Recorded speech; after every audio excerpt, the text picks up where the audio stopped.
pegar o Direito e Razão, a gente vai ver que tem um postulado teórico básico da teoria do garantismo. Que, se eu pudesse resumir numa frase, seria a seguinte, frase do Ferraioli: garantismo é la legge del più debole, o direito do mais fraco, a lei do mais fraco. E quem é esse mais fraco? Esse mais fraco, primeiro, é a vítima no momento do crime. Depois é o investigado no momento da investigação. Depois é o réu, é o acusado no momento do processo. E, por fim, é o condenado no momento da execução da pena. Então, quando começa o processo penal, o acusado é o polo mais fraco. O acusado é o polo mais débil. Então, nesse momento, a vítima saiu. Ela não faz parte da estrutura do processo penal. A vítima foi retirada no momento em que a vingança privada saiu da esfera da jurisdição penal. Então, quando a senhora me pergunta onde fica a vítima nesse contexto, onde entra a vítima nesse contexto, é uma pergunta muito interessante, porque, de um modo geral, se costuma acusar o garantismo de uma teoria que não olha para a vítima, de uma teoria que só está preocupada em proteger, em garantir o imputado. Isto não é correto. No primeiro momento, o mais débil é a vítima. Então, diz Ferraioli, nós precisamos, número 1, de uma séria teoria de bem jurídico. Então, por exemplo, a gente vê que no Brasil, infelizmente, a gente não tem uma séria teoria do bem jurídico. No Brasil, a gente tem crimes que são graves, punidos de forma muito branda. Então, falta uma proporcionalidade que desse à vítima, pelo menos em tese, uma defesa maior do seu bem jurídico. Eu vou dar alguns exemplos aqui. Abandono de incapaz, que é um crime gravíssimo, que é expor, por exemplo, uma pessoa incapaz à sua própria sorte, é um crime de juizado especial criminal.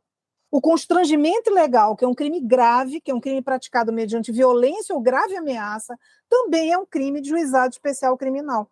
O próprio homicídio simples, doutora, a pena mínima é 6 anos.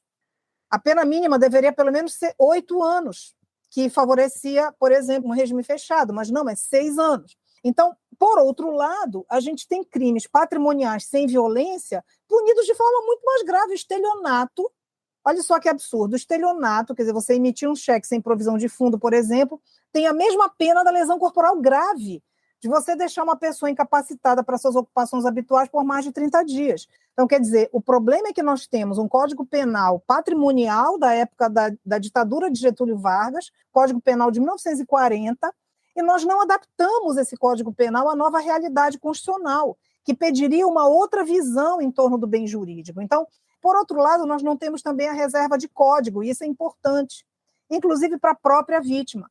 Seria importante que nós tivéssemos uma exigência qualificada para aprovação de projetos de lei em matéria penal e que isso fosse de ampla discussão pela sociedade, inclusive.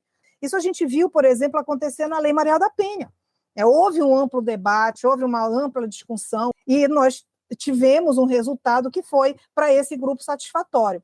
Não está correto dizer que o garantismo não protege a vítima. O Ferraioli é muito claro ao dizer que o più debole, no momento do crime, é a vítima. Ferraioli é um justificador do poder de punir. Ele legitima o poder de punir. Ferraioli vai dizer, punir é democrático, punir é necessário. Agora, punir é necessário de que forma? Dentro das regras do jogo. Esse é o ponto. Então, a teoria do garantismo penal é uma teoria que propõe limites ao poder, porque o Ferraioli parte do pressuposto que todo poder tende ao abuso. Todo, qualquer ele.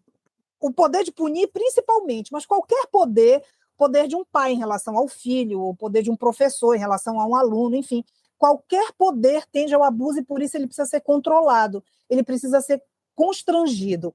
E daí, quando a senhora pergunta, não pode ficar, por conta dessas garantias, uma sensação de impunidade? Eu digo não. Por quê?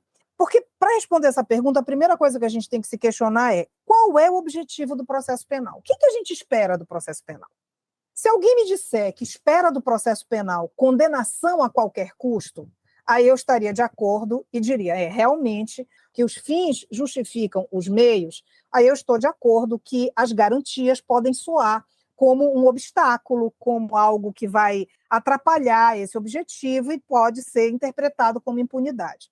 Porém, não me parece que essa é a leitura correta no Estado Democrático de Direito.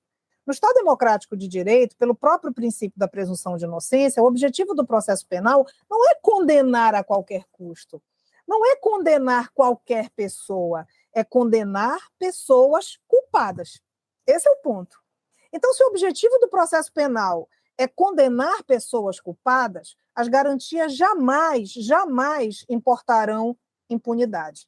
As garantias, pelo contrário, elas serão o limite necessário para assegurar que a pessoa culpada será condenada e que, eventualmente, pessoas inocentes não serão. Essa é a grande preocupação do Ferraioli.